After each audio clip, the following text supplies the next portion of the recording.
মাস্টার্সে application করাটা বা overall আমেরিকাতে অ্যাপ্লিকেশন করার যে ব্যাপারটা আছে সে ব্যাপারটা একটু একটু টায়ারসাম জব। অর্থাৎ আপনাকে মেন্টালি এবং ফিজিক্যালি অনেক বিষয়গুলোতে আপনাকে এটা একটা ড্রেনিং একটা জার্নি।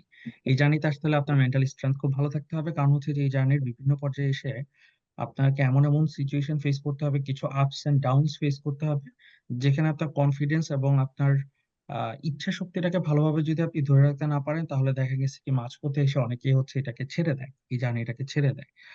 তো এই কারণেই আসলে আহ এই ধরনের যে ইনফরমেশন সেশন আছে, এই ইনফরমেশন সেশন গুলা খুব বেশি কাজে লাগে কনফিডেন্স দেওয়ার জন্য আর কি। তো আজকে এখানে যারা উপস্থিত আছেন তাদের মধ্যে অনেকেই মাস্টার্স এর জন্য অ্যাপ্লাই করবে, অনেকে পিএইচডি এর জন্য অ্যাপ্লাই করবে। তো আমি চেষ্টা করবো যে মাস্টার্স অ্যাপ্লিকেশনের বিভিন্ন জিনিসগুলো আপনাদের সামনে তুলে ধরার জন্য, কিছু চ্যালেঞ্জেস এবং কিছু কখন আপনি মাস্টার্স অ্যাপ্লাই করবেন, কখন পিএইচডি তে অ্যাপ্লাই করবেন, এই বিষয়গুলো সম্পর্কে আপনাদেরকে একটা ভালো আইডিয়া দেওয়ার জন্য চেষ্টা করব। প্রথম কথা হচ্ছে যে মাস্টার্স অ্যাপ্লিকেশনটা যখন আপনি করবেন, আহ, প্রথমে আমরা বুঝে নিই যে ইউনিভার্সিটি অ্যাপ্লিকেশন করতে গেলে ইউএসএ সেখানে মূলত আপনার তিনটা সেকশন আছে। একটা হচ্ছে ফল ইনটেক, একটা হচ্ছে স্প্রিং ইনটেক, আর একটা হচ্ছে আপনার সামার ইনটেক। তো ফল ইনটেকে দেখা গেছে কি বেশিরভাগ কোর্স অফার করা হয়ে থাকে, বেশিরভাগ প্রোগ্রাম স্টুডেন্ট নেয় হচ্ছে ফল ইনটেকে। স্প্রিং ইনটেকে এর তুলনায় কম নেয়। আর সামার ইনটেকে গিয়ে আসলে তেমন একটা স্টুডেন্ট নেওয়াই হয় না। ফল ইনটেকটা শুরু হয় আপনার আগস্ট মাস থেকে, স্প্রিং ইনটেকটা শুরু হয় জানুয়ারি মাস থেকে, এবং সামার ইনটেকটা জেনারেলি হচ্ছে শুরু হয় আপনার ধরেন এপ্রিল মে মাসের দিক থেকে। তো ওই সামার ইনটেকে তেমন কোনো স্টুডেন্ট নেওয়া হয় না।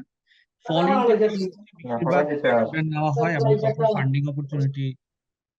ফান্ডিং অপরচুনিটিটা অনেক ভালো থাকে, বেশি থাকে।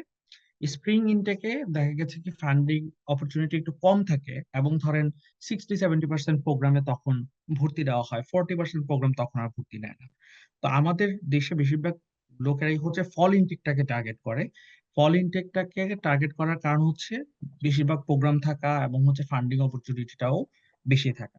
আপনি যদি ফল ইনটেকে টার্গেট করতে চান, তাহলে যে টাইমলাইনটা আপনি মেনটেন করতে হবে সেটা হচ্ছে জানুয়ারির মধ্যে আপনি যদি, এখন 2025 সাল চলতেছে, আপনি যদি ফল 26 টার্গেট করেন, তাহলে আপনি এই জানুয়ারির মধ্যে আপনার ইউনিভার্সিটি রিসার্চ করা শুরু করে দিতে হবে। তারপর হচ্ছে আপনি যখন মার্চ এপ্রিলের দিকে আসবে, এর মধ্যে আপনার যেই এক্সাম গুলো আছে, স্ট্যান্ডার্ডাইজ টেস্ট যেমন জিআরই পরীক্ষা দেওয়া, ল্যাঙ্গুয়েজ প্রফিসিয়েন্সি টেস্ট যেমন আইএলটিএস দেওয়া, এগুলো এপ্রিল মে এর মধ্যে আপনার কমপ্লিট করে ফেলতে হবে। আপনার সেপ্টেম্বরের মধ্যে আপনার কাছে সকল অ্যাপ্লিকেশন ম্যাটেরিয়াল যেমন আপনার এসওপি, আপনার সিভি, তারপর হচ্ছে আপনার রেজাল্টের ইভ্যালুয়েশন, তারপরে হচ্ছে আপনার এক কথায় আপনার অ্যাপ্লিকেশন ম্যাটেরিয়ালস এর জন্য যে যে জিনিসগুলো লাগে সবকিছু আপনার রেডি থাকতে হবে সেপ্টেম্বরের মধ্যে। অক্টোবর থেকে অ্যাপ্লিকেশন পোর্টাল গুলো ওপেন হয়ে যায়। আপনি যে ইউনিভার্সিটি গুলো টার্গেট করেছেন এর রিসার্চ আপনি সেপ্টেম্বরের মধ্যে শেষ করে ফেললেন, অক্টোবর থেকে আপনি অ্যাপ্লিকেশন করবেন। এই মেন্টালিটি নিয়ে আপনাকে আগাইতে হবে যদি আপনি পরবর্তী ফল সেশন ধরতে চান। আর যদি আপনি স্প্রিং সেশন ধরতে চান, তাহলে আপনি আরেকটু আগে থেকে শুরু করতে হবে। আপনার রিসার্চ শুরু করে দিতে হবে। অর্থাৎ আপনি যদি ধরেন 2026-এর স্প্রিং সেশনটা যদি আপনি ধরতে চান, তাহলে ইতিমধ্যে আপনার যে কাজগুলো হয়ে যাওয়া উচিত সেটা হচ্ছে আপনার রিসার্চ, অর্থাৎ রিসার্চ ইউনিভার্সিটিজ, আপনি কোন ইউনিভার্সিটি গুলোতে ট্রাই করবেন সেগুলো আপনার লিস্ট ডাউন করা হয়ে যাওয়া উচিত। আপনার ম্যাটেরিয়ালস গুলো আর উইদিন 2 or 3 মান্থস, মানে মার্চ এপ্রিলের মধ্যে সেগুলো আপনার রেডি করে ফেলা উচিত। কারণ এই স্প্রিং এর অ্যাপ্লিকেশন গুলো আবার শুরু হয়ে যায় আপনার মে মাসের পর থেকে। তো এই টাইমলাইন গুলো জানা খুব জরুরি। যদি আপনি অ্যাপ্লিকেশনটা করতে চান, কোন সেকশন আপনি টার্গেট করবেন, সেই সেকশন অনুসারে যদি আপনি আপনার প্রিপারেশনটা ফুলফিল করতে চান, তাহলে এই ডিটেলস গুলো জানাটা আপনার জন্য জরুরি। আপনি কখন আসলে মাস্টার্স অ্যাপ্লাই করবেন আর কখন আপনি পিএইচডি তে অ্যাপ্লাই করবেন, এই জিনিসটা অনেকে বুঝে উঠতে পারে না। অনেকের কাছে মনে হয় যে আমি তো দেশে একটা মাস্টার্স করতেছি, তাহলে আমি বাইরে গিয়ে আরেকটা মাস্টার্স কেন করবো। যেমন আমার ব্যক্তিগতভাবে আমার নিজের একটা মাস্টার্স করা ছিল দেশে, কিন্তু তারপরে আমি চয়েস করেছি যে আমি বাইরে এসে ইউএস তে একটা মাস্টার্স করবো। আমার পিছনে মোটিভেশনটা আমি বলি, সেটা হচ্ছে আমি চেয়েছিলাম যে আমি আর পিএইচডির যে প্রোফাইল আছে সেই প্রোফাইলটাকে যদি আমি আরো একটু স্ট্রং করতে চাই, পিএইচডির চান্সটা যদি আমি আরেকটু বাড়াইতে চাই, তাহলে আমার মাস্টার্সের প্রোফাইলটা একটু ভালো থাকা দরকার, এটা আমার মনে হয়েছে। এবং তখন আমি চিন্তা করলাম যে তাহলে আমি ইউএসএ তে মাস্টার্সের জন্য ট্রাই করি। এই কারণে আমি মাস্টার্সের জন্য ট্রাই করেছি। যদিও আমার দেশে একটা মাস্টার্স ছিল, বাট আমি ভেবেছি যে যদি ইউএসএ তে মাস্টার্স করি তাহলে আমার সেটাকে আরেকটু ভালো, বেশি বেশি ভ্যালু অ্যাড করবে। 2 নাম্বার যে জিনিসটা প্রয়োজন সেটা হচ্ছে আপনি যদি মনে করেন যে না, ইউএসএ তে নতুন একটা এনভায়রনমেন্টে আপনি পিএইচডি তে গিয়ে এত লম্বা সময় কমিট করতে আপনি এই মুহূর্তে তৈরি না, আপনি চিন্তা করলেন যে না আমি আগে ইউএস এর কালচারটা বুঝি, এডুকেশনাল কালচারটা বুঝি, রিসার্চ কালচারটা বুঝি। আপনি যদি এই জিনিসটা চিন্তা করেন তাহলে আপনি মাস্টার্স প্রোগ্রামে অ্যাপ্লাই করতে পারেন। হ্যাঁ, মাস্টার্সে অ্যাপ্লাই করলাম। মাস্টার্সে অ্যাপ্লাই করলে দেখা গেল কি আমি মাস্টার্স করাকালীন সময়ে এটা এই দেশের যে রিসার্চ কালচার আছে সে সম্পর্কে আমি ভালোভাবে জেনে যাব, এবং তারপর আমার পিএইচডি তে কমিট করাটা আমার জন্য সহজ হবে। তো তখন আপনি মাস্টার্সে অ্যাপ্লাই করতে পারেন। আপনি ব্যাচেলর কমপ্লিট করেছেন, অনেক প্রোগ্রামে আপনি ব্যাচেলর্স কমপ্লিট করেই সাথে সাথে পিএইচডি প্রোগ্রামে অ্যাপ্লিকেশন করতে পারেন। কিন্তু যদি আপনি মনে করেন যে না আমি সেটা করব না, আমি ব্যাচেলর্স এর পরে মাস্টার্সটা আগে কমপ্লিট করব, তারপর আমি মাস্টার্সটাকে কাজে লাগিয়ে পিএইচডি প্রোগ্রামে যাব, তাহলে আপনি মাস্টার্স প্রোগ্রামটাকে সিলেক্ট করতে পারেন। মাস্টার্স প্রোগ্রামে যেটা হয়, আমরা জানি যে ব্যাচেলর্স আমরা জেনারেলি ইন্টার পাস করার পরে যখন আমরা ব্যাচেলর্সে আসি তখন আমরা যে কোনো একটা স্পেশালিটি নেই। ধরেন আমার ব্যক্তিগত আমার স্পেশালিটি ছিল ফুড টেকনোলজি আর নিউট্রিশন সায়েন্স, আমি অনার্স করেছি। কিন্তু যখন আপনি মাস্টার্সে যাবেন, ওই ওই আপনার আন্ডারগ্রেডের যে টপিক আছে তার থেকেও বেশি স্পেশালাইজড একটা জিনিস, স্পেশালাইজড একটা কনসেন্ট্রেশনে আপনার মাস্টার্স করার সুযোগ হবে। যেমন এখানে আমি মাস্টার্স করতেছি নিউট্রিশনাল সায়েন্সে, ফুড সায়েন্স বা ফুড টেকনোলজি ওই জিনিসটা বাদ দিয়ে আমি একটা জিনিসে ফোকাস করতেছি।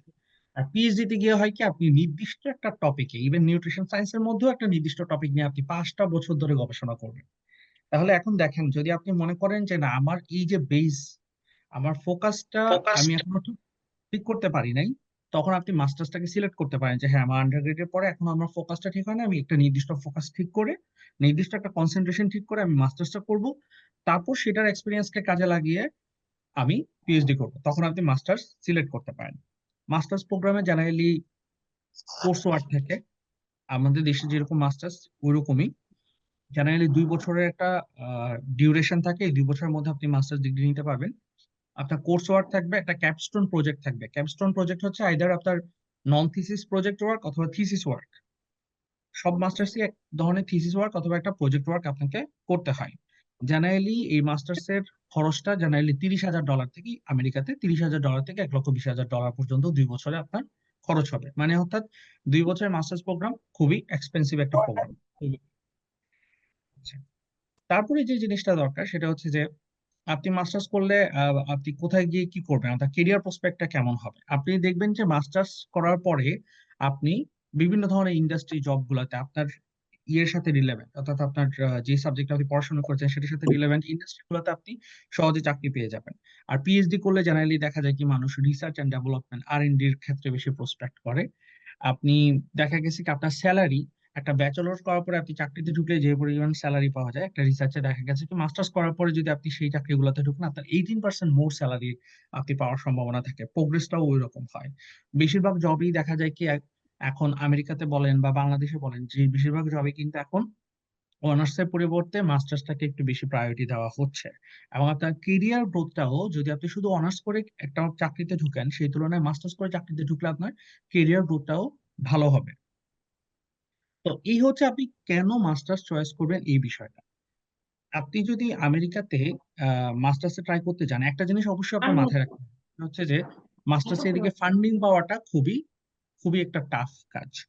মানে আমি, আমার পার্সোনাল এক্সপিরিয়েন্স হচ্ছে আমি প্রায় 13টা প্রোগ্রামে অ্যাপ্লাই করেছিলাম মাস্টার্স, আমার 13টা প্রোগ্রামের সব কয়টাতেই এডমিশন এসেছিল। কিন্তু যখন ফান্ডিং এর ব্যাপার আসলো তখন আমি দেখলাম অনেক প্রোগ্রাম মাস্টার্সে ফান্ডিং অফারই করতেছে না। তারা বলতেছে যে তারা এই বছর মাস্টার্স এর জন্য ফান্ডিং দিবে না, স্পেশালি যদি আপনি ওই ইউনিভার্সিটি গুলো চয়েস করেন, যে ইউনিভার্সিটি গুলাতে দেখা গেল কি আপনার পিএইচডি প্রোগ্রামও আছে, মাস্টার্স প্রোগ্রামও আছে, তখন দেখা যায় কি বেশিরভাগ ফান্ড অ্যালটমেন্টটা থাকে হচ্ছে পিএইচডি স্টুডেন্টদের জন্য, মাস্টার্স এর জন্য তেমন একটা থাকে না। তো সেই ক্ষেত্রে আপনি দেখা গেছে কি এই জিনিসগুলো আপনার আগে গবেষণা করতে হবে। যে গ্রাজুয়েট কোঅর্ডিনেটর আছে তাকে ইমেল করে আপনার জানতে হবে যে আমি তোমার মাস্টার্স প্রোগ্রামের জন্য ইন্টারেস্টেড, তোমার মাস্টার্স প্রোগ্রামে তোমরা ফান্ড দাও কিনা। অনেক প্রোগ্রাম কোঅর্ডিনেটর আমাকে সরাসরি জানিয়েছেন যে তারা মাস্টার্সে কোনো ফান্ড দেয় না, জেনারেলি সেলফ ফান্ড স্টুডেন্টরা মাস্টার্সে পড়ে, তাদের সকল ফান্ড পিএইচডির জন্য রাখা। তাহলে ওই ইউনিভার্সিটি গুলো ওই প্রোগ্রাম গুলোকে আপনি ট্রাই করবেন না, ওগুলোকে আপনি ক্রস আউট করবেন আপনার লিস্ট থেকে। তারপর হচ্ছে যে মাস্টার্স, আমি দেখা গেছে কি অনেক প্রোগ্রামে আমার, তারা বলছে যে হ্যাঁ তারা মাস্টার্সে ফান্ডিং দেয়, কিন্তু দেখা গেছে কি ওই বছরই তারা ডিসাইড করছে যে ওই বছর তাদের যে পরিমাণ ফান্ডিং আসছে ডিপার্টমেন্টে সেটা তারা পিএইচডি স্টুডেন্টদেরকে দেওয়ার পরে দেখলো যে ফান্ডিং নাই। তো এই কারণে দেখা যায় কি আমেরিকাতে মাস্টার্সে ফান্ডিং পাওয়াটা খুবই একটা কঠিন বিষয়। এবং যদি আপনি মাস্টার্সে ফান্ডিং পেয়ে যান ইউ আর ভেরি লাকি। ফান্ডিংটা জেনারেলি হয় গ্রাজুয়েট অ্যাসিস্ট্যান্টশিপ রূপে, টিচিং অ্যাসিস্ট্যান্টশিপ এবং রিসার্চ অ্যাসিস্ট্যান্টশিপ রূপে, এবং অন ক্যাম্পাস কিছু রোল থাকে যাদেরকে বলা হয় গ্রাজুয়েট অ্যাসিস্ট্যান্টশিপ। তো 3টা ভাবে আপনি ফান্ডিং পেতে পারেন। অনেকে আবার আপনাকে পার্শিয়াল ফান্ডিং দিবে, অনেকে আপনাকে ফান্ডিং দিবে কিন্তু ওই ফান্ডিং এর সাথে আপনার টিউশন ফি ওয়েভ হবে, কিন্তু আপনার কোনো স্টাইপেন্ড অ্যাটাচ থাকবে না। সো আপনার যে লিভিং কস্ট আছে, এই লিভিং কস্ট গুলো আপনার নিজে বহন করতে হবে।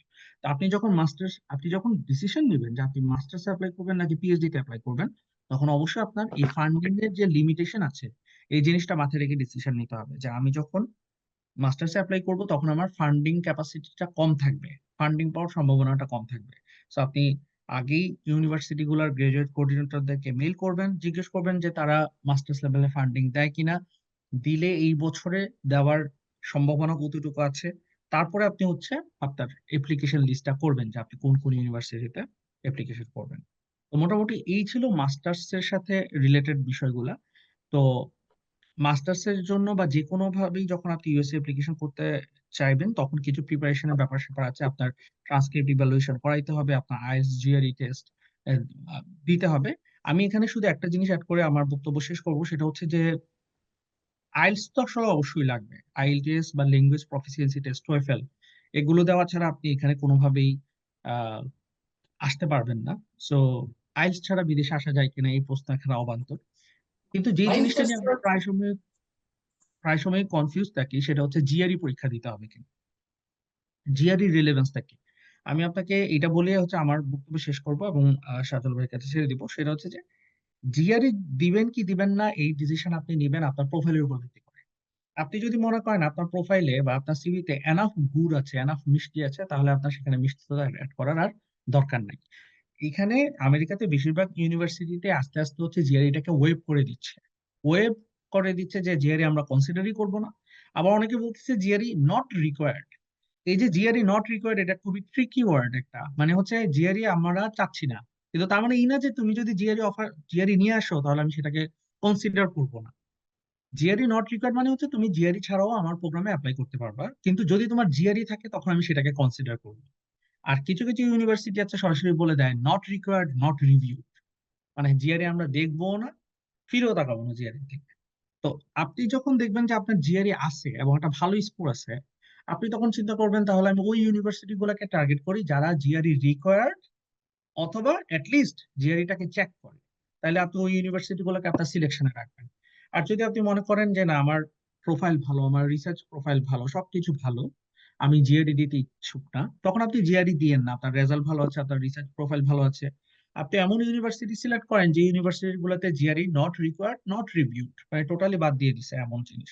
তাহলে আপনার দেখবেন যে সব স্টুডেন্টের মধ্যে, পুরো অ্যাপ্লিকেশন পুলের মধ্যে আপনি একটা লেভেল প্লেইং ফিল্ড পাচ্ছেন। কিন্তু দেখা গেল কি আপনি নট রিকোয়ার্ড এমন একটা ইউনিভার্সিটিতে টার্গেট করলেন, আপনিও আসলেন, আপনার জিআরই নাই, কিন্তু আরেকটা স্টুডেন্ট আসছে তার জিআরই আছে, আপনাদের দুইজনের প্রোফাইল প্রায় সেম টু সেম, রেজাল্ট প্রায় same to same, research profile same to same, তাহলে ডেফিনেটলি প্রায়োরিটি কিন্তু যে জিআরই দিচ্ছে সে পেয়ে যাবে। তো এই কারণে আমি বলবো যে আপনি জিআরই দিবেন কি দিবেন না, এই জিনিসটা অনেকাংশে নির্ভর করবে আপনার নিজের প্রোফাইলের উপর, এবং পাশাপাশি নির্ভর করবে আপনি কোন ইউনিভার্সিটি গুলোতে ট্রাই করতেছেন সেটার উপর। এই দুটো জিনিস মিক্স করে সিদ্ধান্ত নেবেন যে জিআরই দিবেন কি দিবেন না। তো মোটামুটি এই ছিল যে মাস্টার্স অ্যাপ্লিকেশনের টুকিটাকি। তো আপনাদের যদি আরো কোনো কোশ্চেন থাকে, স্পেসিফিক কোশ্চেন থাকে, ইনশাল্লাহ কোশ্চেন এন্ড আনসার সেশনে এই প্রশ্নগুলো জবাব দিতে চেষ্টা করবেন ইনশাল্লাহ। ধন্যবাদ সবাই।